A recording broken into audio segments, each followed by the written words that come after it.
ये कहानी इंसानों के फ्यूचर को दिखाती है जिसमें सारे इंसानों को जेनेटिकली इंजीनियर किया गया है।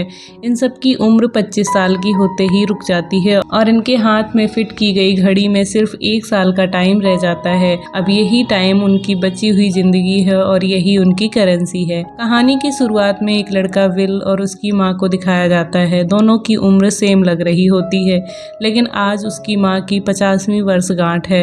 उसकी माँ विल से कहती है अब तुम्हें शादी कर लेनी चाहिए, तो वो कहता है हमारे पास टाइम ही कहाँ है।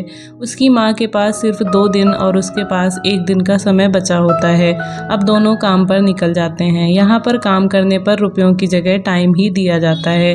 काम करने से पहले विल कॉफ़ी शॉप में जाता है, जहाँ पर उसे 1 कप कॉफ़ी लेने के लिए अपने 4 मिनट देने पड़ते हैं। दरअसल सारी चीज़ों की कीमत बढ़ चुकी है और काम करने का मेहनताना घटा दिया गया है। काम के बाद विल एक बार में जाता है जहां पर उसे एक आदमी मिलता है जिसकी घड़ी में 116 सालों से भी ज़्यादा का टाइम था। तभी वहां पर कुछ आदमी आ जाते हैं जो उसका टाइम लूटने की कोशिश करते हैं।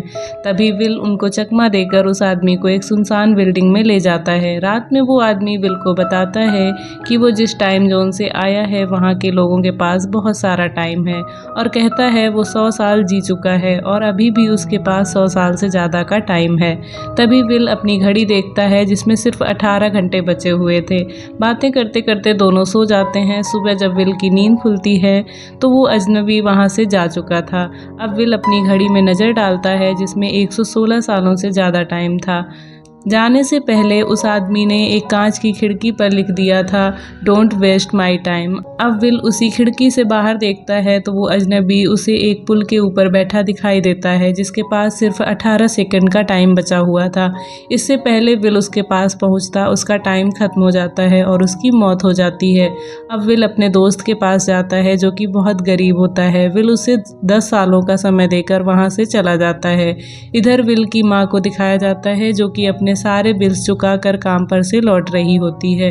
अब वो एक बस में चढ़ती है। टिकट के तौर पर बस ड्राइवर उसे 2 घंटे डिपॉजिट करने को कहता है, जबकि उसके पास सिर्फ 1.5 घंटे ही होते हैं। वो अपने घर की तरफ दौड़ लगा देती है। रास्ते में कोई भी उसकी मदद नहीं करता। इधर विल बस स्टॉप पर अपनी माँ का इंतजार कर रहा होता है। बस में अपनी माँ को न देखकर विल उसी रास्ते पर दौड़ने लगता है। थोड़ी देर बाद जब वो आमने सामने होते हैं, लेकिन वो जब तक अपनी माँ के पास पहुँच पाता तब तक उसकी माँ का टाइम खत्म हो चुका था और वो वहीं पर दम तोड़ देती है। इधर दूसरे टाइम जोन के लोग विल की तलाश कर रहे होते हैं। अब विल एक टैक्सी लेकर न्यू ग्रेनिज पहुंचता है जहां पर सारे लोगों के पास बहुत सारा समय होता है। उस शहर में जाने के लिए विल को 1 साल से ज़्यादा का समय पे करना पड़ता है। अब विल वहां के सबसे महंगे होटल में जाकर रुकता है। शाम को विल एक कसिनो में जाता है जहाँ पर एंट्री फीस 1 साल होती है। वहाँ विल एक बहुत बड़े बिजनेसमैन के साथ पोकर खेलता है। थोड़ी देर में वहाँ उस बिजनेसमैन की बेटी भी आ जाती है। खेलते खेलते विल अपना सारा टाइम जुए में लगा देता है। अब उसके पास सिर्फ 21 सेकंड का टाइम बचता है। किस्मत से विल वो बाजी जीत जाता है। अब उसके पास 1100 सालों का समय होता है। वो बिजनेसमैन अपनी बेटी सिल्विया को विल से मिलवाता है। जीतने के बाद विल एक महंगी कार खरीदता है जिसकी कीमत 59 ईयर्स होती है। अब वो उस कार को लेकर उसी बिजनेसमैन की पार्टी में पहुंचता है। तभी कुछ लोग विल को पकड़ लेते हैं जो अपने आप को टाइम कीपर बताते हैं और उसका सारा समय छीन कर सिर्फ 2 घंटे उसे दे देते हैं। विल मौका पाकर सिल्विया को किडनैप करके वहां से निकल जाता है। रास्ते में उनकी गाड़ी का एक्सीडेंट हो जाता है और दोनों बेहोश हो जाते हैं। वहीं पर कुछ लोग आकर सिल्विया के 30 मिनट छोड़कर बाकी सारा समय छीन लेते हैं। होश आने पर विल अपने पुराने दोस्त के पास आता है जहाँ पर उसकी बीवी उसे बताती है कि जो 10 साल तुमने उसे दिए थे उसने उसी रात शराब पीकर उड़ा दिए थे और वहीं मर गया था। अब विल और सिल्विया के पास सिर्फ 2 मिनट ही बचे थे। फिर विल सिल्विया के डायमंड ईयररिंग बेचकर 2 दिन का समय खरीदता है। अब वे दोनों एक एक दिन का समय बांट लेते हैं। अब विल पास के फ़ोन बूथ से सिल्विया के पिता को कॉल करता है और सिल्विया के बदले 1000 साल मांगता है। जब विल फ़ोन पर बात कर रहा होता है तो टाइम कीपर उसकी लोकेशन का पता लगा लेते हैं।